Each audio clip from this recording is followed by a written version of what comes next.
The prisoners sleep on the upper floors and have access to a kitchen on the lower floor, between a makeshift hospital and a room occupied by the prison's rebel commanders. On one side of the cellar, the quarters for captive African Americans. On the other, a storage area that has been sealed off from the upper floors. And in between, the notorious dungeon where guards send prisoners when they want to deliver a strong message.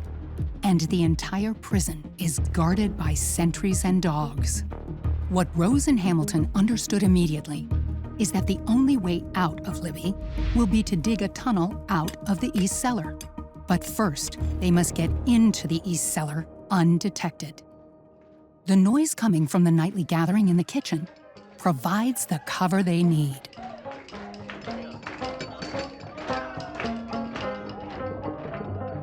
Hamilton, a house builder by trade, discovers a solution. But he only has a simple pocket knife to execute it. So the prisoners will devise rather ingenious stratagems of going through a fireplace and then replacing the bricks as they went back into the prison. We got it. It looked like a regular fireplace, but it was really the secret entrance to the cellar. All right, I'm going in.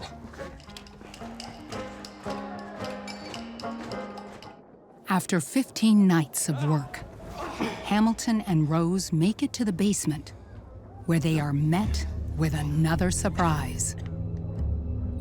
Rats. Thousands of rats.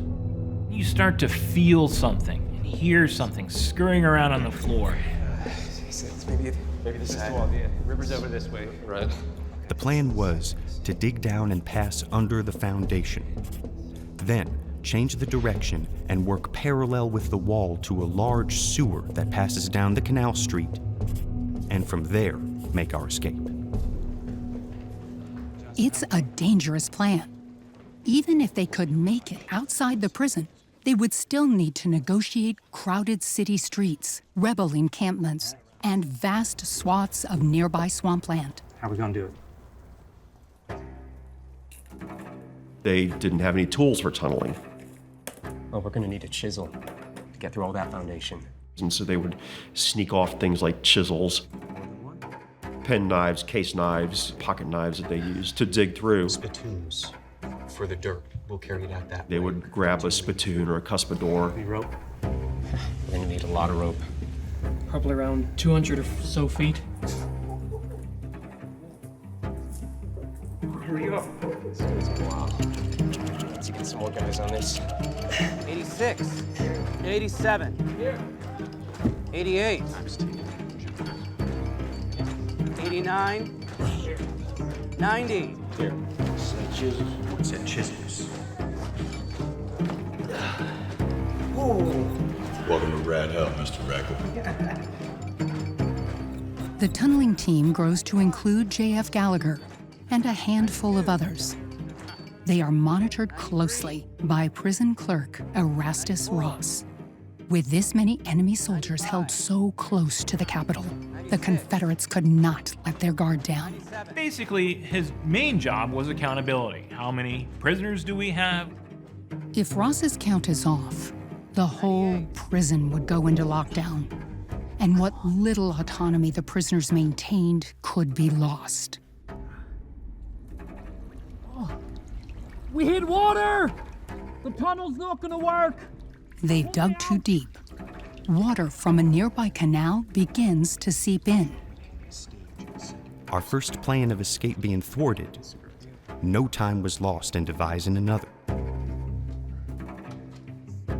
A second effort was made, passing through the outer wall to the large sewer in front.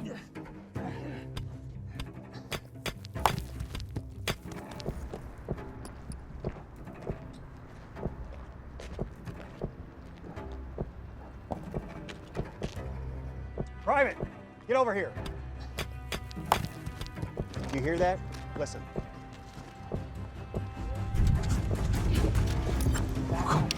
Might just be a big rat. Another attempt was to escape by the sewer leading from the kitchen.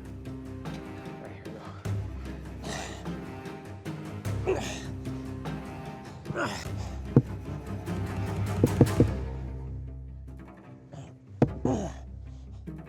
news!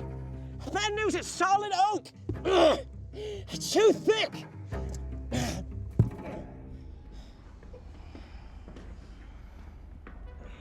3 attempts, 3 failures.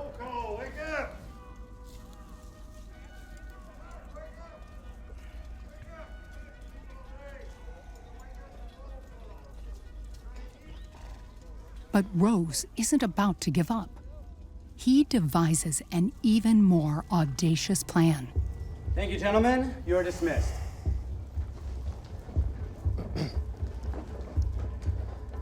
Ross, I need to talk to you about the boxes. Our men are hungry. May we at least retrieve the food from them? I know Gallagher can pick it up. That's all we need. Rose has been eyeing the tobacco shed on the east side of the prison, where unopened care packages have been hidden away.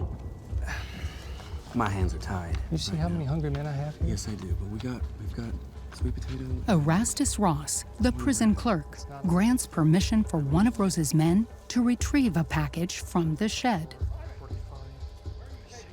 47. Captain Gallagher came to the conclusion that 52 or 53 feet would bring us to the shed.